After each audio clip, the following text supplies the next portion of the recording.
Hello అండి, నేను doctor జ్యోతి మాట్లాడుతున్నాను.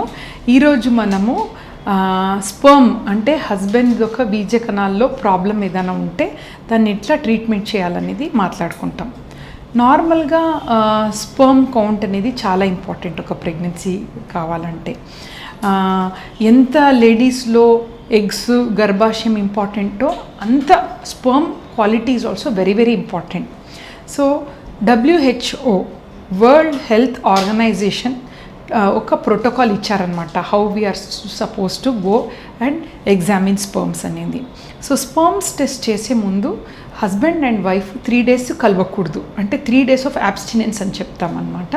So 4th, 5th, 6th day ఎటువంటి రోజు తన స్పర్మ్ ఒకటి he has to give the sperm ఒక వైడ్ మౌత్ ఇది ఉంటుంది అనమాట. So he has to give the sperm in the plastic tubes అనమాట. దాని తర్వాత ఒక దాన్ని అన్ని వాష్ చేసి what we do is we examine the sperms. So నార్మల్గా sperms are not seen in the naked eyes, డైరెక్ట్గా మనం కనిపించదు. బట్ మైక్రోస్కోప్ తర్వాతలో పెడితే అయితే we see the sperm, not only the number of sperms, it's also ఎన్ని number ఉంది sperms. దాని తర్వాత motility, sperms has to move అనమాట. మొటిలిటీ, ఎంత మొటిలిటీ అని చూస్తాం. అదే కాకుండా ఈ మధ్యలో very very important is morphology. స్పర్మ్స్కి కూడా ఒక స్ట్రక్చర్ ఉంటాయి అనమాట. So I'll just explain you. చిన్న మైక్రోస్కోప్లో చూస్తే we see the sperms like this, చిన్నగా ఇట్ హ్యాస్ వన్ స్ట్రక్చర్ అనమాట. కొంచెం మనం మ్యాగ్నిఫికేషన్ చేస్తే we see the normal sperms. దాని స్పర్మ్స్కి ఒక హెడ్ ఉంటుంది అండ్ తర్వాత ఒక నెక్ అని ఉంటుంది, తర్వాత టెయిల్ ఉంటాయి. ఇది very important. So normal sperm count should be at least 4%. 4% ఉంటే ఇట్స్ అ గుడ్ క్వాలిటీ అన్నట్టు అర్థం. సో అబ్నార్మల్ స్పర్మ్స్లో మీరు చూస్తున్నారు కదా, టెయిల్స్ ఒక వంగినట్టు ఉంటుంది. సో డిఫరెంట్ హెడ్ డిఫెక్ట్స్ ఉంటాయి, 2 heads ఉంటాయి. So morphology plays a very important role in fertility. So WHO ప్రకారం count should be more than around 25 million counts ఉండాలి. తర్వాత motility should be more than 40%, morphology more than 4%. ఈ criteria ఉందంటే we call it as normal sperm parameters అని. So very very important. ఇంకొక situation, normal ఉంటే కూడా చాలామందికి ప్రెగ్నెన్సీ ప్లాన్ చేసి కూడా ప్రెగ్నెన్సీ వచ్చి అబార్షన్ కూడా అవుతూ ఉంటుంది. చిన్న ఇష్యూ ఉంటుంది, ఒక ఇన్ఫెక్షన్ అనేది స్పర్మ్ టెస్ట్లో తెలియదు అనమాట. సో ఇన్ఫెక్షన్ని కూడా మనం కల్చర్ అని ఉంటుంది, కల్చర్ చేస్తే ఇన్ఫెక్షన్ ఉందా లేదా అని కూడా తెలుస్తుంది అనమాట. సింపుల్ యాంటీబయాటిక్ ఒక 14 days ట్యాబ్లెట్స్ తీసుకుంటే ఎంతోమందికి IVFలో కూడా ఫెయిల్ అయ్యి జస్ట్ ఈ ట్యాబ్లెట్స్ వల్ల ప్రెగ్నెన్సీ వచ్చే వాళ్ళు కూడా చాలామంది ఉన్నారు.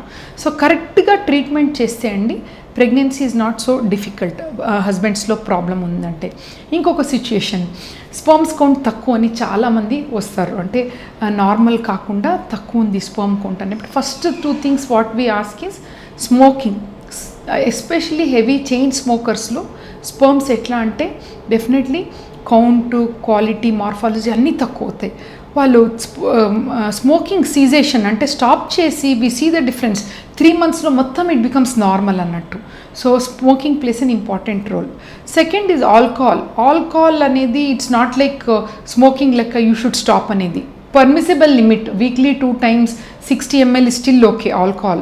We don't tell them to totally stop, but excessive alcohol, మళ్ళీ బింజ్ డ్రింకింగ్ అంటారు, సడన్గా ఎక్కువ ఆల్కహాల్ ఒకే రోజు తీసుకోవటం, ఇటువంటి అయిన కండిషన్లో స్పర్మ్ తగ్గుతుంది. బట్ మీడియంగా సమ్ టైమ్ దాంట్లో ఏమీ ప్రాబ్లం ఉండదు. థర్డ్ ఈజ్ ఒబేసిటీ, అంటే వెయిట్ గెయిన్. తర్వాత సెడెంటరీ లైఫ్ స్టైల్, ఎప్పుడు ల్యాప్టాప్ కూర్చోవటం చాలాసేపు విదౌట్ ఎనీ యాక్టివిటీ, ఇటువంటి అయిన కండిషన్స్లో ఆల్సో దేసే స్పర్మ్ కౌంట్ తగ్గుతుంది అన్నమాట. అండ్ ఎన్నో లైఫ్ స్టైల్ చేంజెస్ వల్ల కూడా స్పర్మ్స్ కౌంట్ ఇంక్రీజ్ చేయడానికి ఉంటుంది. అండ్ నెక్స్ట్ ఈజ్ అబౌట్ ఇన్ఫెక్షన్ని కూడా ట్రీట్ చేసే sperm count also sorts out. So this is about తక్కువ స్పర్మ్. చాలా కండిషన్లో స్పర్మ్స్ 0 అంటే అస్సలే స్పర్మ్స్ ఉండదు. ఆ కండిషన్లో వాళ్ళకి జెనెటిక్ ఫాదర్ అవ్వాలంటే కూడా ఇప్పుడు హై ఛాన్సెస్ ఉన్నాయి. వీ హ్యావ్ మెనీ కపుల్స్, అంటే చాలా జెంట్స్ వచ్చి స్పర్మ్ 0 ఉంటే కూడా దే ఆర్ వెరీ హెజిటెంట్. బయట they are very fine, everything is fine, but sperm 0 ఉన్నప్పుడు psychologically they are very much disturb. But we have so much of technology. చిన్న టీజే అని ఒక ఉంటుంది, ఒక ప్రొసీజర్, డైరెక్ట్ టెస్టిస్ నుంచి స్పర్మ్ ఆస్పిరేట్ చేస్తాం. లేడీస్కి ఎగ్స్ తీసినట్టు స్పర్మ్స్ కూడా జెంట్స్లో తీయొచ్చు. తీసి దాన్ని ఐవీఎఫ్ ఇక్సీ ఆ ప్రొసీజర్ ద్వారా బేబీ ఫామ్ చేసి గర్భాశయంలో ఇన్సర్ట్ చేస్తే pregnancy chance are very good. అంటే ఒక జెంట్స్కి తనదే బేబీ జీన్స్ త్రూ ఇచ్చే ఛాన్సెస్ కూడా ఉంటాయి అన్నమాట. డెఫినెట్లీ రీప్రొడక్టివ్ మెడిసిన్లో lot of research are happening. ఎంత రీసెర్చ్ అయిందంటే ఛాన్సెస్ ఆఫ్ అంటే పిల్లలు లేకపోవటము అని బాధపడాల్సింది అంత అవసరం లేదు. డిఫరెంట్ సైంటిఫిక్ అవేర్నెస్ వల్ల చాలామందికి they are going with their own babies అనమాట. So definitely positive attitude is very important. So ideally as a fertility expert అండి, laparoscopy is not the first, అంటే అది ఫస్ట్ యూజువలీ సజెస్ట్ చేయమన్నమాట. So ఒక couple వచ్చి pregnancy కావాలన్నప్పుడు 1 year వరకు we give the general treatment tablets కానీ అన్నీ చూసి ఇస్తామన్నమాట. బట్ సర్టెన్ కండిషన్స్లో సపోజ్ ఆ లేడీకి కొన్ని పీరియడ్స్లో సివియర్ పెయిన్ ఉంటుంది అనుకోండి, పీరియడ్స్లోనే కాకుండా హస్బెండ్ అండ్ వైఫ్ కలిసేటప్పుడు పెయిన్, డిస్పెరూనియా అంటారు, ఇటువంటి అయినా సిచ్యుయేషన్స్, ప్లస్ స్కాన్లో ఎటువంటి అయినా అండాశయంలో కొంచెం ఎగ్స్లో ఏదైనా ప్రాబ్లం ఉంది, సిస్టో, ఎండోమెట్రియోసిస్ ఇవన్నీ ఉన్నప్పుడు we don't wait for 4 to 5 years. So ఒక 2 yearsలోనే we want to know the reason ఎందుకు పిల్లలు పుట్టట్లేదు.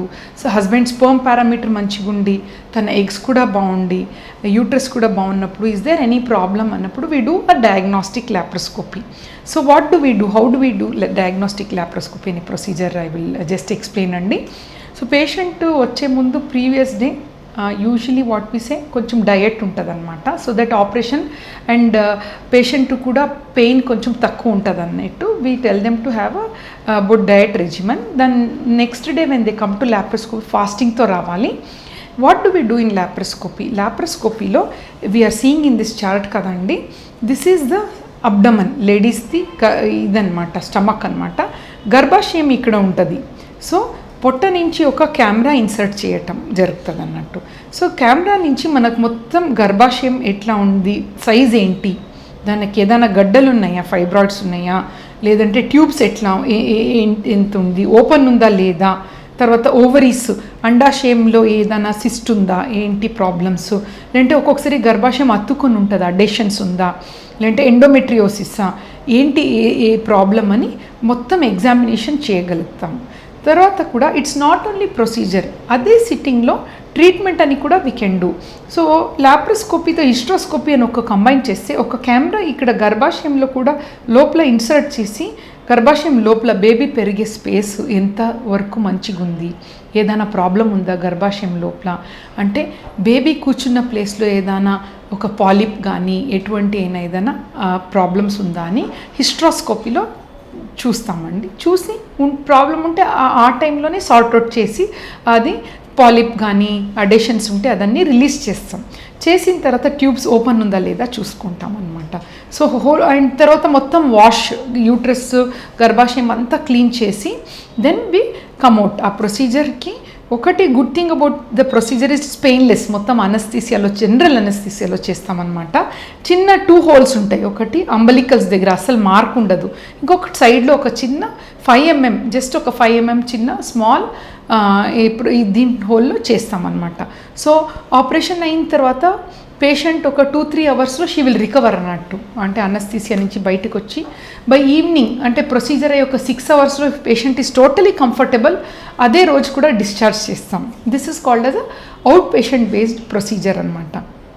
సో ఈ ప్రొసీజర్ చేసిన తర్వాత చాలా మట్టికి పీసీఓ వాళ్ళకి ఏదైనా ఎగ్స్లో సిస్ట్ ఉంటే we also puncture at the same time. So definitely first is wheel no ఏంటి ప్రాబ్లం అనేది కరెక్ట్గా తెలుస్తుంది. చాలా వరకు సొల్యూషన్ లాప్రోస్కోపీలో కూడా ఉంటాయి అన్నమాట. తర్వాత ప్లానింగ్ కూడా ఏదైనా ట్యూబ్లో అడేషన్స్ ఉండి బ్లాక్ ఉందనుకోండి, then we can plan next ఏంటి చేయాలి అనేది. ప్లస్ ఎండోమెట్రియోసిస్ అనే ప్రాబ్లం కూడా laparoscopy is a gold standard అన్నట్టు. అంటే అదే టైంలో ఎండోమెట్రియోసిస్ స్పాట్ అన్నీ మనము ప్రాబ్లమ్స్ ఉన్నదని తీస్తే పేషెంట్కి పెయిన్ చాలా తగ్గుతుంది, పీరియడ్స్ టైంలో వచ్చే పెయిన్ చాలా తగ్గుతాయి. అండ్ ఆల్సో డిస్పెరోనియా, హస్బెండ్తో కలిసేటప్పుడు కొందరు పెయిన్ ఉంటుంది, అది కూడా చాలా మట్టుకి తగ్గుతుంది అనమాట. అండ్ ఆఫ్టర్ దిస్ నెక్స్ట్ ఏంటి, 3 months ట్యాబ్లెట్స్ ఇస్తే ప్రెగ్నెన్సీ ఛాన్స్ ఆల్సో ఇంప్రూవ్స్ అన్నట్టు. సో ట్యాబ్లెట్స్తో కాలేదంటే next IUI. So this is how we go and treat the patient అండి. Thank you.